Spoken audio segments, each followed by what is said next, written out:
Good morning, Synaptics. I'm sure you've noticed that I couldn't be here for the mid-year presentations. I hope you guys have been having fun, and I really want to see yours when I come back. Right now I'm at a mock trial tournament at Yale, so I have to do this remotely. So, reporting from Friday, December 4th, here's my mid-year presentation. If we could go to the next slide, please. Alright, so this semester has really been kind of a transition for me. I was in international security concentration under the IR major, and now I'm going towards economics and development.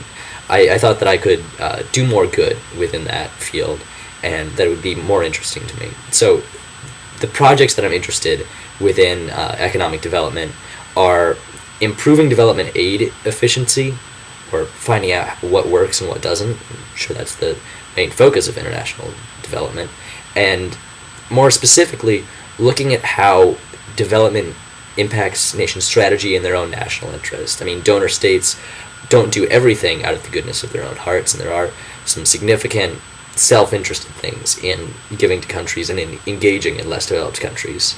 And in the past, the West has and the Soviet bloc had their own agendas with that. After the fall of communism, for a long time it's been the West, but now we've seen some new actors coming onto the field, and I want to know how they're impacting the development community, how they're using it to advance their national interest, and what effect that's having. Excuse me. Alright, if we could go to the next slide, please. Alright, so my current plan is to do a research project in Africa on Chinese development and engagement with the country there. I want to know how investment aid and cooperation impact African development, and how that strengthens the strategic ties between the two countries. I want to know what's the line between responsible engagement, responsible accountability, and neocolonialism. There have been a lot of reports that China doesn't have the same strings attached as Western countries do. And I want to know if that's a positive thing or a negative thing. If they're not looking for accountability, or if they're, dealing with these states as equals and as sovereign partners. So I want to, look a little closer at that. So, and then finally that gets me to the responsibilities of an investing nation. What do you have to do to be an accountable and a responsible investor? What does that entail? Should you be looking at your own national interest, and does that even work on the continent? Now, if we can go to the next slide, please. So, right now I'm just laying foundation for this. I compiled a list of 5 countries that I would want to look at. Right now, my main 2 are Zambia and Ghana. That's because there are more English speakers there, and the government is a little bit more stable than states like Equatorial Guinea, where they have a pretty brutal dictatorship. The Democratic Republic of Congo and Mozambique, there's a lot of French and Portuguese speakers. I don't have any training in those languages, so right now Zambia or Ghana would be my main choices. And to get there, I'm looking at funding from the IGL, Sherman Willing, and the Borgesani Prize and the Undergraduate Research Fund. So if we could go to the next slide, please. Alright, so far I've been getting an intellectual framework for this. I had a meeting with Chen Yu Lai at BU. He was giving a seminar on Chinese-African relations, and he was very optimistic about the prospects, really defending China and defending China's interests. I also had a chance to talk with I'm having a chance to talk with Professor Penven this week. She's a professor of African history at Tufts, and she does a lot with international research. I might be taking a course on international research with her next semester in preparation for this as well. I'm also preparing my applications and my research proposals, and I'm planning on conducting a literature review. So if we could go to the next slide, please.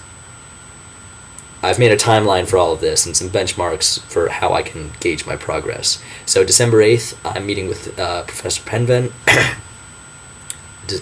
December 17th is when I start winter break, and I want to conduct a literature review on the literature of China and African relations, such as it is, and more specifically the theory of relationships between developing countries and donor countries, and how these interactions shape each other.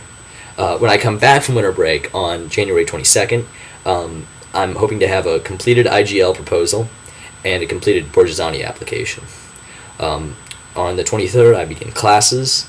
That includes intensive Chinese and economic development, and possibly the International Research Symposium. And March 1st, I submit my Borgesani application. April 30th, I submit my IRB application. So I want to have all those done way beforehand, not have to worry about anything. All right, if we could go to the next slide, please.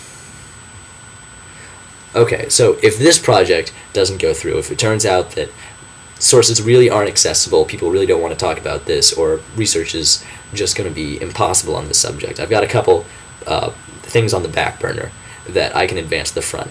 I've been thinking a lot about Hernando de Soto, and he's a Peruvian economist who does a lot of work with informal economies. I'm a big fan of his work on development issues, essentially formalizing informal property and allowing people to mortgage and take part in financing as a way of leveraging their assets, which before had never been recorded and couldn't really function in a capitalist economy. I've also applied or am applying for internships at the State Department, the Center for American Progress, the Office of Senator Leahy, the Pentagon, and New Democrat Network.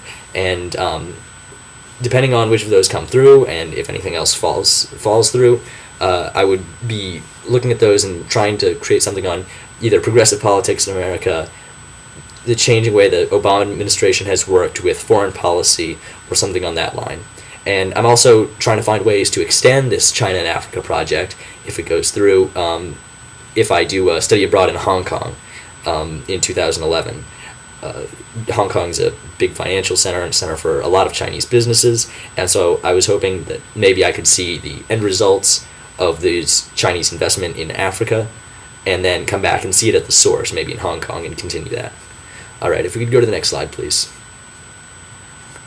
All right, so thank you so much for your support. I wish I could see your presentations. I'll have to ask you all about it when I come back. Feel free to ask me any questions or give me any suggestions when I come back.